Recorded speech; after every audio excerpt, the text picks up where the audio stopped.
ready to learn a secret that will change your perception of survival in the wild? We are accustomed to thinking of waterproof clothing as an achievement of modern chemistry and high technology. However, the indigenous peoples of North America, who lived in harsh conditions, found unique and ingenious ways to stay dry in heavy rain using only the gifts of nature. Their methods are not just about survival, they are a whole philosophy of harmony with the environment. It is the art of transforming skins, bark, and fat into reliable protection from the elements while remaining mobile and inconspicuous. This one is strong. Yes, it will keep the rain out well. In this video, we will immerse ourselves in the world of these forgotten tricks by studying their clothing, camp building methods, and drainage systems. We will see how the simplest thing, the right seam, a certain resin, or a properly dug ditch, became a reliable barrier against water. You will learn about 10 amazing techniques that allowed these peoples to thrive in the wettest and most inhospitable corners of the continent. Hurry, everyone, inside now! It's amazing, look how the water runs right off! Watch the video to the end, and you'll learn how ordinary bear bile could replace modern waterproofing impregnation, and why the right seam on moccasins was a matter of life and death.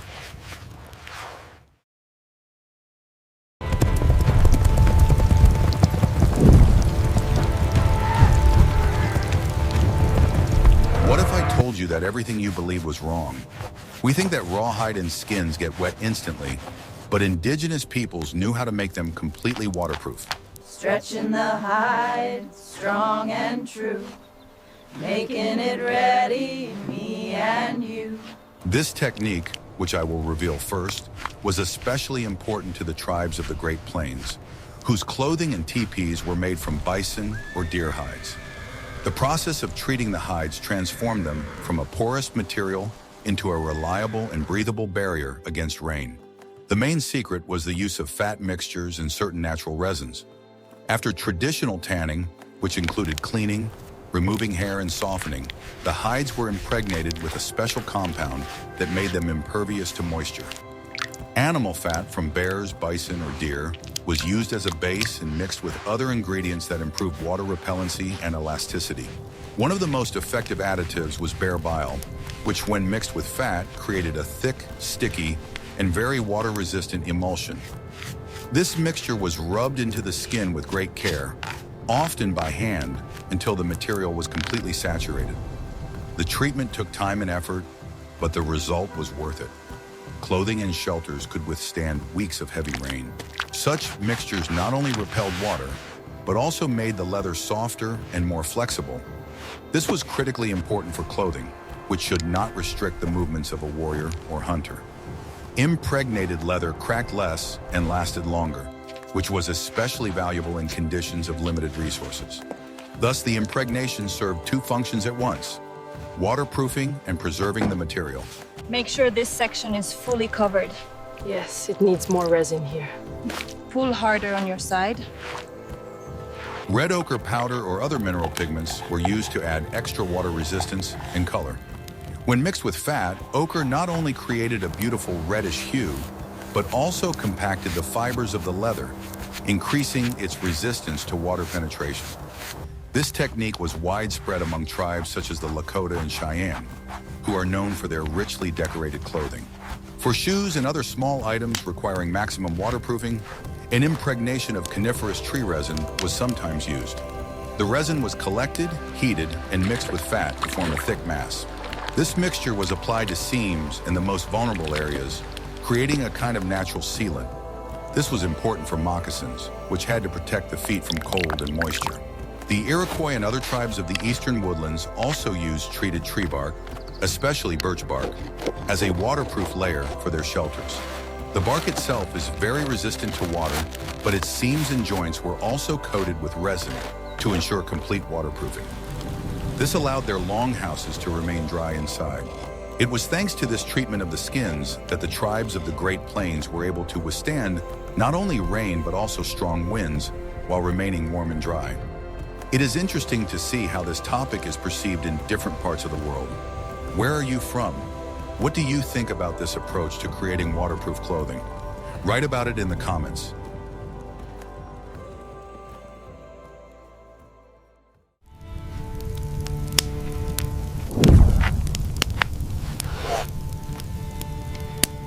Want to know the main secret of perfect Native American clothing? It's not the leather or the decorations, but how it was sewn. In a world where rainwater could seep through the smallest hole, sealing seams was not just a craft, but a matter of life and death. The traditional seams we know today were completely unsuitable for the harsh conditions, so indigenous peoples developed their own unique waterproof methods. This incredible ability to create waterproof clothing is a testament to the deep understanding that the indigenous peoples of the North and the Great Plains had of their environment. For them, clothing was not just protection from the cold, but a critical element of survival in the wilderness. Every detail, from the choice of material to the sewing technique, served a single purpose: absolute reliability. Imagine a life where the only way to stay dry and warm is to rely on the quality of your equipment. In such conditions, even the slightest moisture penetration through a seam could lead to hypothermia and serious consequences. That is why the issue of sealing was elevated to the highest level of craftsmanship. Traditional sewing methods, in which two pieces of material are pierced through and joined together, inevitably create a series of small but through holes. Under normal conditions, this is not a problem, but for waterproof clothing, it is a critical defect that allows water to seep inside. Indigenous peoples quickly recognized this weakness and found an elegant solution. To prevent moisture from passing through the seams, a special sewing technique was used, often referred to as an overlock stitch or an over-the-edge stitch. Instead of piercing two pieces of leather through and sewing them together, which would create a line of small holes, the pieces were laid on top of each other. Then the seam was laid along the edge, only slightly catching the bottom layer, or two rows of parallel stitches were sewn. This avoided a direct through hole through which water could seep. Even if the needle pierced the skin, the holes did not coincide, as the punctures were made with an offset, which prevented a straight line for moisture to pass through. The tension of the thread, combined with the fat impregnation, reliably blocked the path for moisture.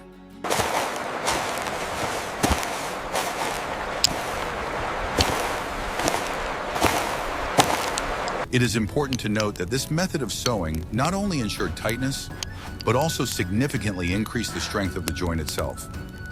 The overlay seam distributed the tension over a large area, preventing the material from tearing at the point of sewing. This method required great precision and skill, but resulted in exceptional reliability and durability of the finished product. The process required tremendous attention and experience from the craftsman, as the slightest mistake in applying the layers or choosing the angle of the puncture could ruin the entire work. In fact, the skill of waterproof stitching was passed down from generation to generation as invaluable knowledge. The manufacture of such clothing was considered one of the most difficult and respected crafts in the community. This stitching protected your grandfather during the Great Seal Hunt. It is essential for survival. Yes, it brings great respect to our community. But knowing how to seal the seams would have been useless without the right design for the garment itself. What part of indigenous clothing do you think was most vulnerable to rain? Watch the video to find out how they solved this problem.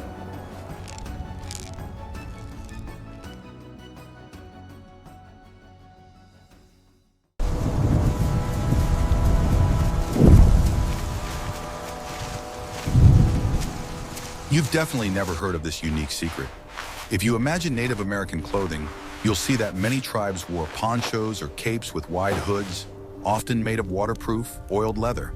This item of clothing was not just a fashion statement, but a complex engineering solution designed to provide maximum protection from the rain.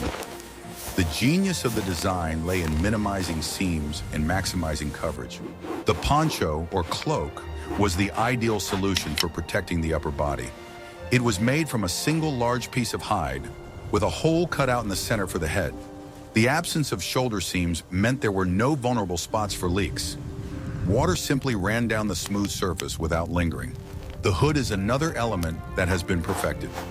Among the peoples of the subarctic, such as the Cree, hoods were often very large and deep, preventing water from running down the face and into the collar. It was attached to the collar so that the seam was as protected as possible from direct rain, often covered with an additional flap. A multi-layered collar was used for additional protection in the neck and shoulder area. It created a tile effect, The top layer overlapped the bottom layer, directing water down and away from the body. Moisture could not seep inside, as it had to pass through several layers of tightly fitting leather. Special attention was paid to the sleeves and their fastenings. Ideally, rain capes had no sleeves at all to avoid complicated seams. If there were sleeves, they were made short and wide, allowing water to run down the arms without getting inside the armpits. The sleeves were sewn into the shoulders so that the seam faced downwards, preventing water from stagnating. Hold it steady like this so the seam is perfect. I see. It must be very tight. This approach to clothing was simple but effective. It did not require complex patterns or many small details, which made sewing quick and easy to repair. It was survival embodied in leather and sinew. Like this video if you think ancient technologies can be just as ingenious as modern ones.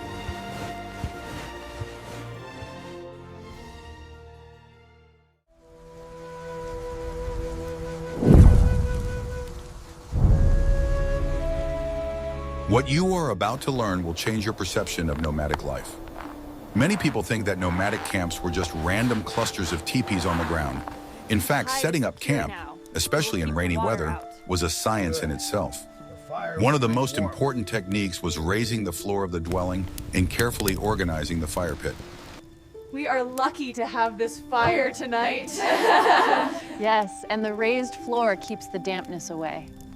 The raised floor was necessary to separate the living space from the damp ground, preventing bedding and supplies from getting wet. Inside a taipai or wigwam, where the floor was usually earthen, a floor was made of dry branches, grass, or, in more settled cultures, boards. This floor did not simply lie on the ground, but rested on small logs or stones.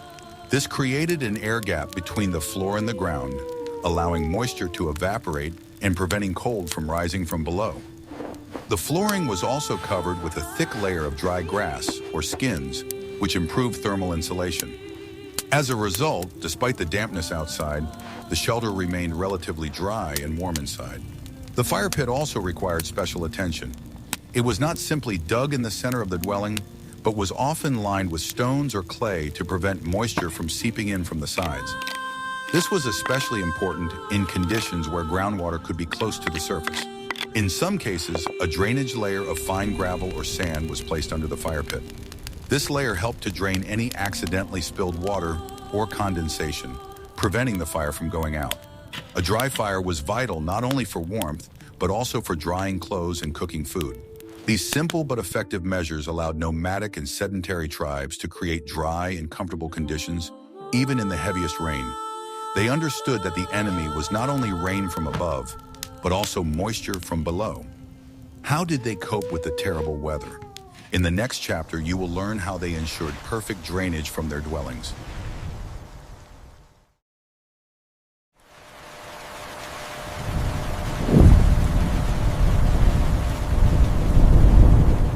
Effective protection from rain began outside the dwelling itself.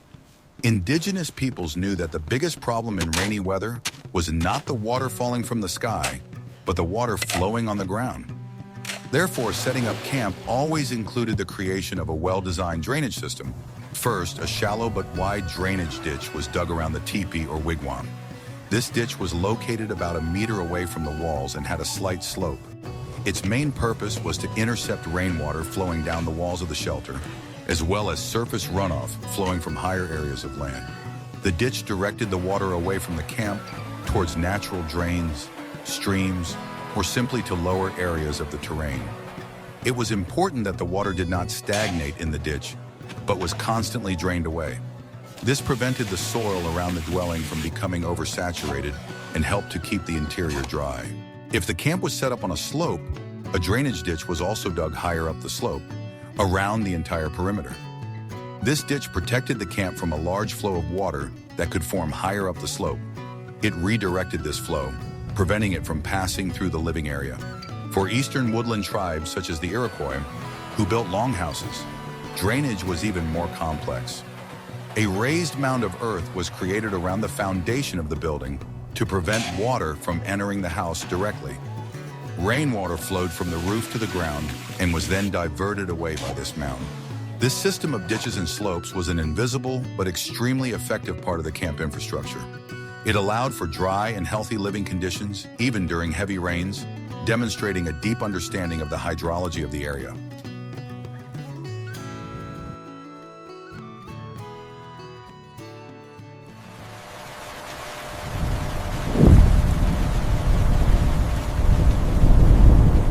When it comes to protection from rain, the design of the roof itself is crucial, whether it is a nomadic tipi or a stationary longhouse.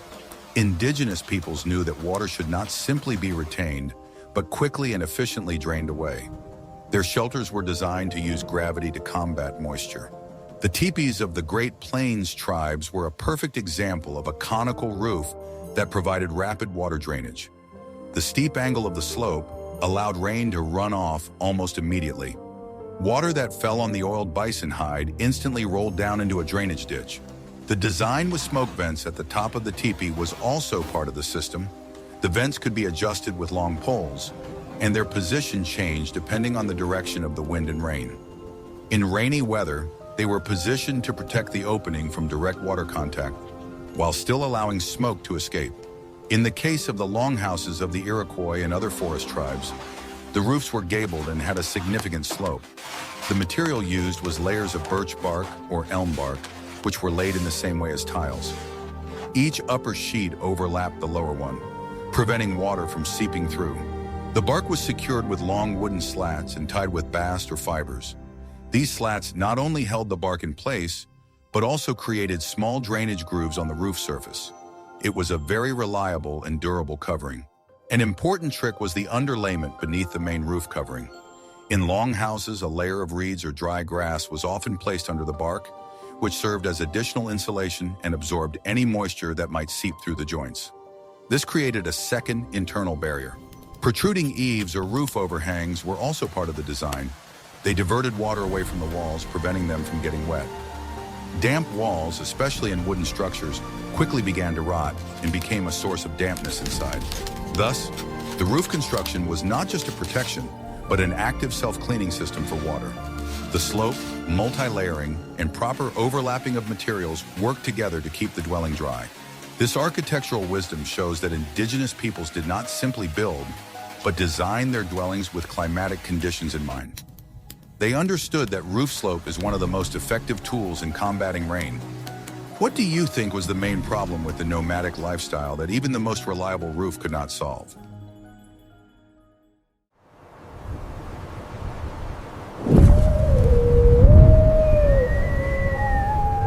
For nomadic tribes of the Great Plains, such as the Comanche or Crow, the ability to quickly set up and take down camp was a matter of safety and survival.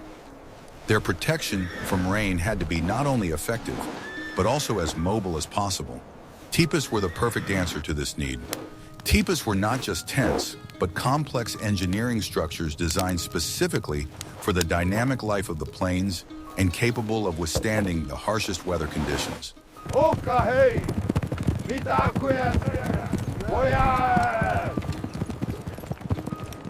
Mobility was not just a convenience, it was a necessity dictated by the seasonal migrations of bison, the main source of food and materials. In addition, there was a constant need to move quickly to avoid conflict or unexpected changes in resource availability. Therefore, the shelter system had to allow the tribe to pack up and set out in a matter of hours, regardless of the weather.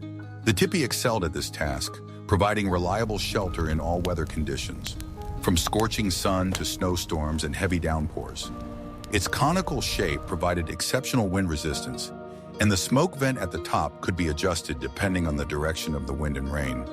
This ensured that the fire was always kept burning inside, which was critical for drying clothes and cooking food. The teepee consisted of three main components: light wooden poles, a covering of oiled skins, and pegs.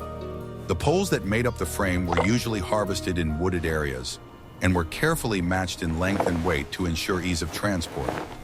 All of this could be quickly dismantled, loaded onto a sled or horse, and transported to a new location, minimizing downtime. Lower the center pole now! Secure the hides on this sled, they must not shift. The covering was made from several sewn-together bison hides, which were then specially treated to ensure waterproofing. The hides were impregnated with fat and often treated with tannins, which made them relatively waterproof and resistant to decay, even in high humidity conditions. In the event of a sudden downpour, the camp could be assembled in a matter of minutes, with the water-repellent properties of the hides taking effect immediately. The lightness and simplicity of these solutions were their main advantage. They were not tied to cumbersome structures and could be adapted to any terrain and rapidly changing circumstances. Their protection was part of their way of life, not a separate, complex task, demonstrating the genius of the Native American engineering approach, fully integrated into nomadic existence.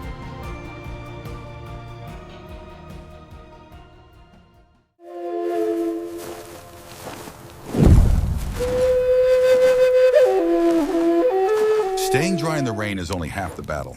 It was equally important to dry wet clothes quickly to avoid hypothermia. Indigenous peoples developed several effective drying methods that did not require direct fire, but used heat and smoke. The most common method was drying by the fire, but not over it. Clothes, especially leather ones, could not withstand direct flames or intense heat, as this could make them brittle and stiff. They were hung on special drying poles or ropes at a safe distance from the fire. In tipis or wigwams, the power of smoke was used for drying. The interior of the dwelling, especially when the hearth was burning, was filled with warm, dry smoke. Clothes were hung in the upper part of the shelter, where it was warmest. The smoke not only dried the clothes, but also helped repel insects and provided additional protection for the leather. Hot stones were used to dry wet shoes. Stones that had been heated in advance over a fire, but not red hot, were placed inside the moccasins. The stones gradually gave off heat, drying the leather from the inside without damaging it. It was a very gentle and effective method. Short, intense fires played an important role. Instead of one large, long-burning flame, several small, very hot fires were lit, which quickly heated the surrounding air. This method allowed clothes to dry quickly while saving firewood. In the absence of fire, drying on the body was used. In some cases, if the clothes were only slightly damp, they were worn on the naked body. Body heat helped the moisture evaporate. This method was used with caution and only in not very cold weather. After drying, leather clothing always required re-impregnation with fat mixtures. This restored its water-repellent properties and elasticity. Thus, the drying process always ended with material care.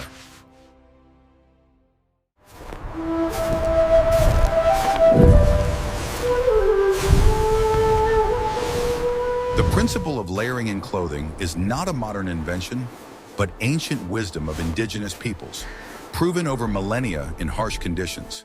They knew that protection from moisture and cold lies not only in a waterproof outer layer, but also in the ability to retain heat thanks to several layers of clothing, each of which performed its own specific and critically important function. This knowledge was based on a deep understanding of the physics of heat and moisture, as well as the characteristics of materials available in the wild. Indigenous peoples developed a system that effectively managed three major threats: cold, wind, and moisture, including that produced by the body itself in the form of sweat.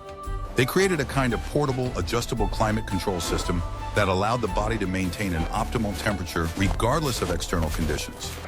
The key to success lay in creating multiple air pockets between layers, which were the best natural insulators.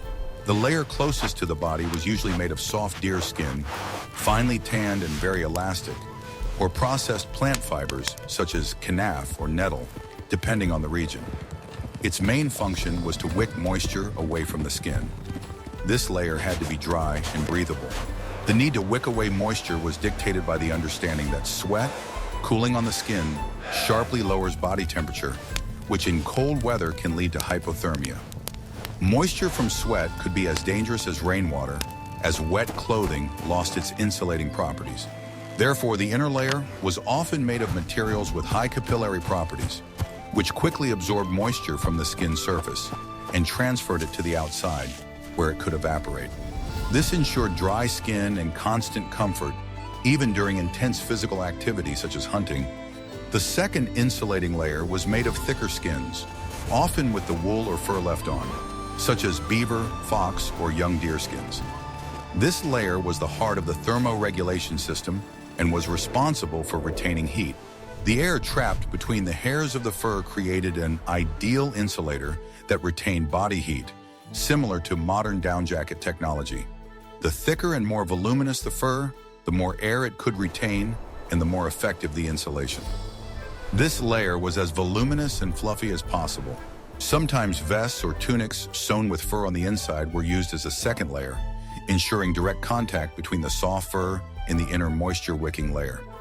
This allowed heat to be distributed evenly throughout the body and moisture to move freely to the outside. The outer protective layer was made of oiled, waterproof or semi-waterproof leather, often from elk or bison. Its task was to take the brunt of the rain and wind, acting as a wind and water barrier. And during rest stops, when the body cooled down, all the layers were quickly put back on to retain the accumulated heat. This adjustability allowed for optimal thermal balance throughout the day, from dawn to dusk.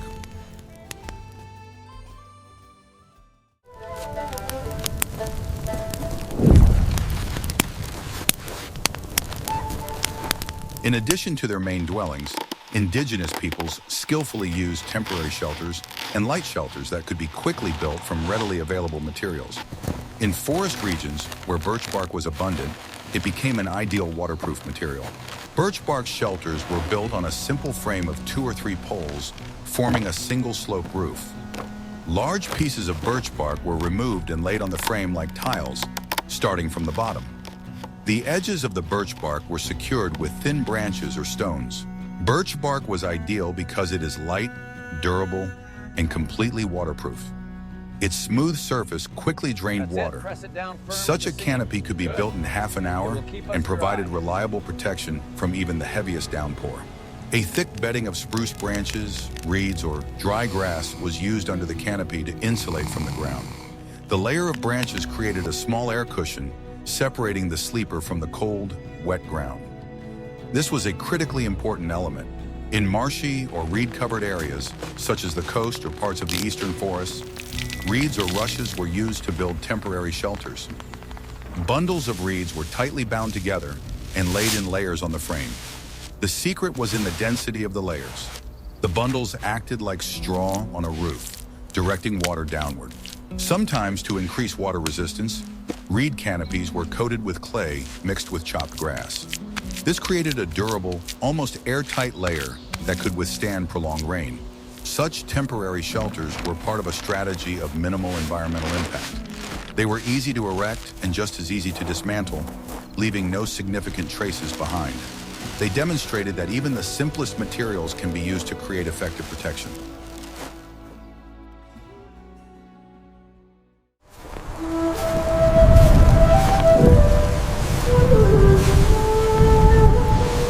We can see that the indigenous people's tactics for protection from the rain were not just a set of random techniques, but a comprehensive and deeply thought-out system covering clothing, construction, and camp layout.